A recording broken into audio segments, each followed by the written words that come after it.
ನಮಸ್ಕಾರ ಸ್ನೇಹಿತರೆ, ಇವತ್ತು ರೇಣುಸ್ ಕಿಚನ್ನಾಗ ಉದ್ದಿನ ವಡ ರೆಡಿ ಆಗ್ಯಾವ. ಎಷ್ಟು ಮಸ್ತ್ ಬಂದಾವ ನೋಡ್ರಿ. ಇವು ಮೇಲ್ಗಡೆ ಕ್ರಿಸ್ಪಿಯಾಗಿ ಬಂದಾವು ಮತ್ತು ಒಳಗಡೆ ಫುಲ್ ಎಲ್ಲ ಬೆಂದಾವು. ಮೇಲ್ಗಡೆ ಕ್ರಿಸ್ಪಿ ಮತ್ತು ಒಳಗಡೆ ನರಮಾಗಿ ಭಾಳ ಟೇಸ್ಟಾಗಿ ಬಂದಾವು ಉದ್ದಿನ ವಡ. ಕೆಲವೊಮ್ಮೆ ನಾವು ವಡ ಏನು ಮಾಡ್ತೀವಲ್ಲ, ವಡ ಮಾಡೋಬೇಕಾದ್ರೆ ಆಯಿಲ್ ಹಿಡಿದ್ಬಿಡ್ತಾವೆ ವಡ, ಮತ್ತು ಕೆಲವೊಮ್ಮೆ ಒಳಗಡೆ ತನಕ ಬೆಂದಿರಂಗಿಲ್ಲ, ಮೇಲ್ಗಡೆ ಅಷ್ಟೇ ಬೆಂದಿರ್ತಾವೆ, ಒಳಗಡೆ ಹಸಿ ಹಸಿ ಹಂಗೆ ಉಳಿದಿರ್ತಾವೆ. ನೀವು ಕೆಲವೊಂದು ಟಿಪ್ಸನ್ನು ಫಾಲೋ ಮಾಡಿ ಉದ್ದಿನ ವಡ ಮಾಡಿರಿ. ನಾ ಹೇಳೋ ಟೈಪ್ ನೀವು ಮಾಡೋ ಉದ್ದಿನ ವಡಾನು ಮೇಲ್ಗಡೆ ಕ್ರಿಸ್ಪಿಯಾಗಿ ಒಳಗಡೆ ನರಮಾಗಿ ಮಸ್ತ್ ಟೇಸ್ಟಾಗಿ ಬರ್ತಾವೆ. ಹಂಗಂದ್ರೆ ಬರ್ರಿ ಉದ್ದಿನ ವಡ ಹೆಂಗೆ ಮಾಡೋದಂಥೇಳಿ ನೋಡ್ಕೊಳ್ಳೋಣಂತೆ. ಉದ್ದಿನ ವಡ ಮಾಡೋಕ್ಕೀಗ ನಾನು ಒಂದು ಪಾವು kg ಅಷ್ಟು ಅಂದರೆ 250 ಗ್ರಾಮ್ನಷ್ಟು ಉದ್ದಿನ ಬೇಳೆನ ಆಲ್ರೆಡಿ ಒಂದು 6 ತಾಸು ಹಿಂದೆನೇ ನೆನೆಯಾಕಿಟ್ಟಿದ್ದೆ. ಅಂದರೆ ಬೆಳಗ್ಗೆನೇ ನೆನೆಯಾಕಿಟ್ಟಿದ್ದೆ. ಈಗ ಸಾಯಂಕಾಲ ಟೈಮ್ನ ನಾನು ಉದ್ದಿನ ವಡ ಮಾಡಾಕತ್ತೀನಿ. ನೀವು ಬೇಕಿದ್ರೆ ರಾತ್ರಿ ನೆನೆಯಾಕಿಟ್ಟು ಬೆಳಗ್ಗೆ ಆದರೂ ಉದ್ದಿನ ವಡ ಮಾಡ್ಕೊಂಡ್ರೆ ಚಲೋ ಬರ್ತಾವೆ.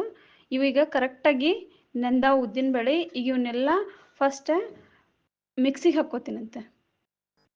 ಈ ಉದ್ದಿನ ಬೇಳೆ ಜೊತೆಗೆ ಈಗ ಸ್ವಲ್ಪ ಹಸಿಮೆಣ್ಸಿನ್ಕಾಯಿನ ತೊಗೋತೀನಿ. ಒಂದು 4ರಿಂದ 5 ಹಸಿಮೆಣ್ಸಿನ್ಕಾಯಿ ಹಾಕ್ಕೊಳಕತ್ತೀನಿ. ನಿಮ್ಮ ಟೇಸ್ಟ್ ಪ್ರಕಾರ ನೀವು ಹಾಕ್ಕೋಬೋದು. ಹೆಚ್ಚು ಬೇಕಂದ್ರೆ ಹೆಚ್ಚು ಹಾಕ್ಕೋಬೋದು, ಕಡಿಮೆ ಬೇಕಂದ್ರೆ ಕಡಿಮೆನೂ ಹಾಕ್ಕೋಬೋದು.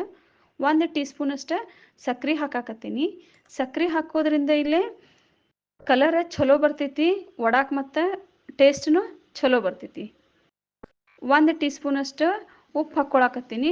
ಉಪ್ಪು ಟೇಸ್ಟಿಗೆ ತಕ್ಕಂತ ಹಾಕ್ಕೊಳಕತ್ತೀನಿ. ಈಗ ಅಂದಾಜು 1 ಟೀ ಸ್ಪೂನಷ್ಟು ಆದ್ರೆ ಸಾಕಾಗ್ತೈತಿ. ಈಗ ಇದನ್ನೆಲ್ಲ ಸೇರಿ ಕರೆಕ್ಟಾಗಿ ಫೈನ್ ಪೇಸ್ಟ್ ಮಾಡ್ಕೊತೀನಿ. ಇಲ್ಲಿ ನಾನು ಮಿಕ್ಸಿಗೆ ಹಾಕ್ಕೊಂಡಿನಿ. ಉದ್ದಿನ ಚೆಕ್ ಮಾಡೋಣ.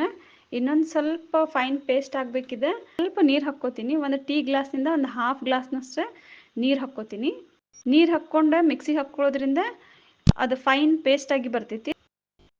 ಇಲ್ಲೇ ಒಂದು 50 ಗ್ರಾಮ್ನಷ್ಟು ಹಸಿ ಕಡಲೆ ಹಿಟ್ಟನ್ನು ಹಾಕ್ಕೊಂಡಿನಿ. ಹಸಿ ಕಡಲೆ ಹಿಟ್ಟು ಹಾಕೋದ್ರಿಂದ ಉದ್ದಿನ ವಡ ಟೇಸ್ಟ್ ಬರ್ತಾವೆ ಮತ್ತು ಕ್ರಿಸ್ಪಿಯಾಗಿನೂ ಬರ್ತಾವೆ.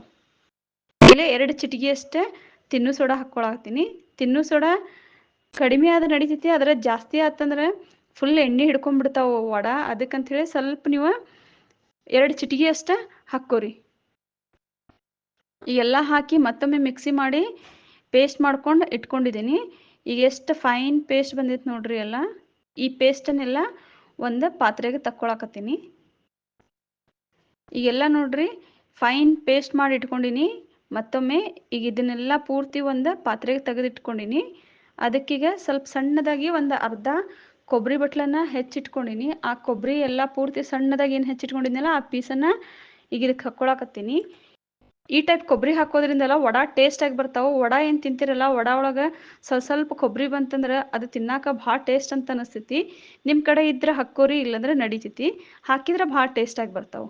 ಮತ್ತು ಅದ್ರ ಜೊತೆಗೆ ಸ್ವಲ್ಪ ಕೊತ್ತಂಬರಿ ಐತಿ, ಕೊತ್ತಂಬರಿ ಹೆಚ್ಚಿಟ್ಕೊಂಡಿನಿ, ಕೊತ್ತಂಬರಿ ಹಾಕ್ಕೊಳಕತ್ತೀನಿ. ಈಗ ಇದನ್ನೆಲ್ಲ ಕರೆಕ್ಟಾಗಿ ಮಿಕ್ಸ್ ಮಾಡ್ಕೊಳ್ಳೋಣಂತೆ. ಹಿಟ್ಟು ಇದೇ ಕನ್ಸಿಸ್ಟೆನ್ಸಿಗೇ ಇರಬೇಕು. ಈಗ ಇದನ್ನೆಲ್ಲ ಮಿಕ್ಸ್ ಮಾಡ್ಕೊಂಡಿನಿ. ಮಿಕ್ಸ್ ಮಾಡ್ಕೊಂಡು ನಾನು ಈಗಲೇ ಒಂದು 3ರಿಂದ 4 ಟೀ ಸ್ಪೂನ್ ಅಷ್ಟೇ ಎಣ್ಣೆ ಫುಲ್ ಬಿಸಿ ಮಾಡ್ಕೊಂಡಿನಿ.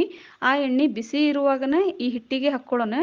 ಈ ಎಣ್ಣೆ ಹಾಕೋದ್ರಿಂದಲ್ಲ ಒಳಗಡೆ ತನಕ ಎಲ್ಲ ವಡ ಕರೆಕ್ಟಾಗಿ ಬೇಯ್ತಾವೆ ಮತ್ತು ಕ್ರಿಸ್ಪಿಯಾಗಿ ಟೇಸ್ಟಾಗಿನೂ ಬರ್ತಾವೆ, ಎಣ್ಣೆನೂ ಹಿಡಿಯಂಗಿಲ್ಲ. ಇದು ಇಂಪಾರ್ಟೆಂಟ್ ಒನ್. ನೀವು ಯಾವುದೇ ರೀತಿ ಕರಿದ ಐಟಮ್ ಮಾಡಬೇಕಾದ್ರೂ ಸ್ವಲ್ಪ ಲೈಟಾಗಿ ಕ್ರಿಸ್ಪಿ ಬರಬೇಕಂದ್ರೆ ಈ ಟೈಪ್ ಎಣ್ಣೆ ಕರೆದು ಹಾಕಿದರೆ ಭಾಳ ಕ್ರಿಸ್ಪಿಯಾಗಿ ಬರ್ತಾವೆ. ಈಗೆಲ್ಲ ಹಿಟ್ಟನ್ನೇ ಇನ್ನೊಮ್ಮೆ ಕಲಿಸ್ಕೊತೀನಿ. ಈಗ ಹಿಟ್ಟಂತೂ ರೆಡಿ ಆಗೈತಿ. ಈಗ ವಡ ಫ್ರೈ ಮಾಡೋಕೆ ಒಂದು ಬಾಳ್ಗೆ ತೊಗೊಂಡು ಬಾಳ್ಗೆ ಒಳಗೆ ಸ್ವಲ್ಪ ಎಣ್ಣೆ ಹಾಕ್ಕೋತೀನಿ. ಒಂದು ಅರ್ಧ kg ಅಷ್ಟು ಎಣ್ಣೆ ಹಾಕ್ಕೊಳಕತ್ತೀನಿ. ನೀವು ಬೇಕಿದ್ರೆ ಸ್ವಲ್ಪ ಹಾಕ್ಕೊಂಡ್ರು ನಡಿತೈತಿ. ನೀವು ಇಲ್ಲೇ ಎಣ್ಣೆ ಏನು ತೊಗೋತಿರಲ್ಲ ಆ ಎಣ್ಣೆ ಸ್ವಲ್ಪ ಜಾಸ್ತಿನೇ ತೊಗೋರಿ. ವಡ ಏನಿರ್ತಾವಲ್ಲ, ವಡ ಹಾಕಿದ್ರೆ ಆ ವಡ ಪೂರ್ತಿ ಎಣ್ಣೆ ಒಳಗೆ ಮುಳುಗಬೇಕು, ಅಷ್ಟಾದರೂ ಎಣ್ಣೆ ತೊಗೋರಿ. ಅದಕ್ಕಿಂತ ಕಡಿಮೆ ತೊಗೊಂಡ್ರೆ ಏನಾಗ್ತೈತಿ, ಕೆಲವೊಂದು ಕಡೆ ಬೇಯ್ತಾವೆ, ಕೆಲವೊಂದು ಕಡೆ ಹೊತ್ತದಂಗೆ ಆಗ್ತಾವೆ, ತಳ ಹಿಡಿದ್ಬಿಡ್ತಾವೆ. ಅದರಲ್ಲಿ ಫುಲ್ ತೇಲಾಡ್ಬೇಕು ಎಣ್ಣೆ ಒಳಗೆ. ಅಷ್ಟು ಸಫಿಷಿಯೆಂಟ್ ಎಣ್ಣೆ ಒಳಗೆ ಕರೆದ್ರಷ್ಟೇ ವಡ ಚಲೋ ಬರ್ತಾವೆ. ಅದಕ್ಕೆ ಈಗ ಎಣ್ಣೆ ಸ್ವಲ್ಪ ಜಾಸ್ತಿನೇ ತೊಗೊಂಡೆ ನಾನು. ಈ ಹಿಟ್ಟಿನ ಮಾಡ್ಕೊಂಡು ಇಟ್ಕೊಂಡಿದ್ದೆಲ್ಲ ಈ ಹಿಟ್ಟನ್ನೇ ಇನ್ನೊಂದು ಟೈಮ್ ಕೈನಿಂದ ಕರೆಕ್ಟಾಗಿ ಮಿಕ್ಸ್ ಮಾಡ್ಕೋತೀನಿ. ಮಿಕ್ಸ್ ಮಾಡ್ಕೋದ್ರಿಂದ ಎಲ್ಲ ಕಡೆನೂ ಉಪ್ಪು ಖಾರ ಕರೆಕ್ಟಾಗಿ ಹಿಟ್ಟಿಗೆ ಹತ್ತೈತಿ. ಈಗ ಆಲ್ಮೋಸ್ಟ್ ಆಲ್ ಹಿಟ್ಟಂತೂ ರೆಡಿ ಆಗೈತಿ. ಒಂದು 2ರಿಂದ 3 ನಿಮಿಷ ಈ ಟೈಪ್ ಕಲಿಸ್ಕೊಂಡ್ರೆ ಭಾಳ ಚಲೋ, ವಡಾನು ಭಾಳ ಚಲೋ ಬರ್ತಾವೆ ನೋಡ್ರಿ. ಇದೇ ಕನ್ಸಿಸ್ಟೆನ್ಸಿಗೆ ಹಿಟ್ಟು ಬರ್ಬೇಕು. ಎಷ್ಟು ಮಸ್ತ್ ರೆಡಿ ಆಗೈತೆ ಅಂಥೇಳಿ ಕೈಯಾಗೂ ಎಷ್ಟು ಹದ ಅಂತ ಅನ್ಸ್ಲಕತ್ತೈತಿ ಹಿಟ್ಟು. ಈ ಟೈಪ್ ಹಿಟ್ಟು ಬಂತಂದ್ರೆ ನಾವು ಮಾಡೋ ವಡ ಚಲೋ ಬರ್ತಾವೆ. ಇಲ್ಲೇ ಎಣ್ಣೆ ಕರೆಕ್ಟಾಗಿ ಬಿಸಿ ಆಗೈತಿ ಇಲ್ಲ ಅಂಥೇಳಿ ಚೆಕ್ ಮಾಡೋಣಂತೆ. ಚೆಕ್ ಮಾಡೋಕೆ ಜಸ್ಟ್ ಇಲ್ಲಿ ನಾನು ಒಂದು ಸ್ವಲ್ಪ ಹಿಟ್ಟನ್ನು ಹಾಕ್ತೀನಿ. ಆ ಹಿಟ್ಟು ಹಾಕೋದ್ಕಿಂತ ಸೀದಾ ಮೇಲ್ಗಡೆ ಬರ್ಬೇಕು, ಅಂದಾಗಷ್ಟೇ ಕರೆಕ್ಟಾಗಿ ಎಣ್ಣೆ ಬಿಸಿ ಆಗೈತೆ ಅಂಥೇಳಿ. ಇನ್ನು ಅದು ಕೆಳಗೆ ಕುಂತಂದ್ರೆ ಕರೆಕ್ಟಾಗಿ ಬಿಸಿ ಆಗಿರಂಗಿಲ್ಲ ಅಂಥೇಳಿ. ಈಗ ಎಣ್ಣೆ ಮಾತ್ರ ಕರೆಕ್ಟಾಗಿ ಬಿಸಿ ಆಗೈತಿ. ವಡ ಕರಿಯೋಣಂತ ಫಸ್ಟ್. ವಡ ಹಿಟ್ಟನ್ನು ತಗೊಂಡು ಈ ಟೈಪ್ ಮಿಡಲ್ ತೂತ್ ಮಾಡಿ ಬಿಡ್ಬೇಕು. ಕೆಲವೊಬ್ರು ಇದಕ್ಕೆ ತೂತ್ ವಡ ಅಂತಲೂ ಹೇಳ್ತಾರೆ, ತೂತ್ ವಡಾನು ಅಂತ ಹೇಳ್ತಾರೆ, ಉದ್ದಿನ ವಡ ಅಂತ ಹೇಳ್ತಾರೆ. ಒಂದೊಂದು ಕಡೆ ಒಂದೊಂದು ಥರ ಹೆಸರು. ಎಲ್ಲ ಕಡೆನೂ ಆಲ್ಮೋಸ್ಟ್ ಆಲ್ ಮಾಡ್ತಾರೆ. ಭಾಳ ಟೇಸ್ಟಿಯಾಗಿರ್ತಾವೆ ಮತ್ತು ಹೆಲ್ದಿಯಾಗಿನೂ ಇರ್ತಾವೆ. ಈಗ ಬಾಳ್ಗೆ ಎಷ್ಟು ಹಿಡಿತೈತಲ್ಲ ಅಷ್ಟು ವಡ ಮಾತ್ರ ನಾನು ಬಿಟ್ಟೀನಿ. ಸ್ವಲ್ಪ ಜಾಗ ಇರೋಂಗನ ಬಿಡ್ರಿ, ಅಗದಿ ಜಾಸ್ತಿನೂ ಒಮ್ಮೆನ ಬಿಡಾಕ್ ಹೋಗ್ಬೇಡ್ರಿ, ಒಂದಕ್ಕೊಂದು ಅಂಟ್ಕೊಂಡ್ಬಿಡ್ತಾವೆ. ಇಲ್ಲಂದ್ರೆ ವಡ ಬಿಡುವಾಗ ಏನೈತಲ್ಲ ಹೈ ಫ್ಲೇಮ್ ಒಳಗನ ಬಿಡ್ರಿ. ಒನ್ಸ್ ನೀವು ವಡ ಬಿಟ್ರಿ ಅಂದ್ರೆ ಅದ್ರೆ ಎಣ್ಣೆ ಎಲ್ಲ ಪೂರ್ತಿ ತಣ್ಣಗಾಗ್ಬಿಡ್ತೈತಿ. ಒಂದು 2 ರಿಂದ 3 ನಿಮಿಷ ಅಷ್ಟೇ ಫುಲ್ ಹೈ ಫ್ಲೇಮ್ ಒಳಗಿಡ್ರಿ. ಆನಂತರ ಫ್ಲೇಮನ್ನು ಲೋ ಮಾಡ್ಕೊಂಬಿಡ್ರಿ, ಅಂದಾಗ ಫುಲ್ ಒಳಗಡೆ ತನಕನೂ ಬೇಯ್ತಾವೆ. ಈಗ ಲೈಟ್ ಗೋಲ್ಡನ್ ಕಲರ್ ತಿರ್ಗಾಕತ್ತಾವು ವಡ. ಈಗ ಜಸ್ಟ್ ಹೊಳ್ಳಿಸಿ ಹಾಕ್ಕೋತೀನಿ. ಈಗ ಆಲ್ಮೋಸ್ಟ್ ಆಲ್ ರೆಡಿ ಆಗ್ಯಾವ ಅಂತ ಅನ್ಸಾತೈತಿ. ಚೆಕ್ ಮಾಡೋಣಂತೆ. ನೋಡ್ರಿ ಎಷ್ಟು ಮಸ್ತ್ ಗೋಲ್ಡನ್ ಕಲರ್ ಬಂದಾವ.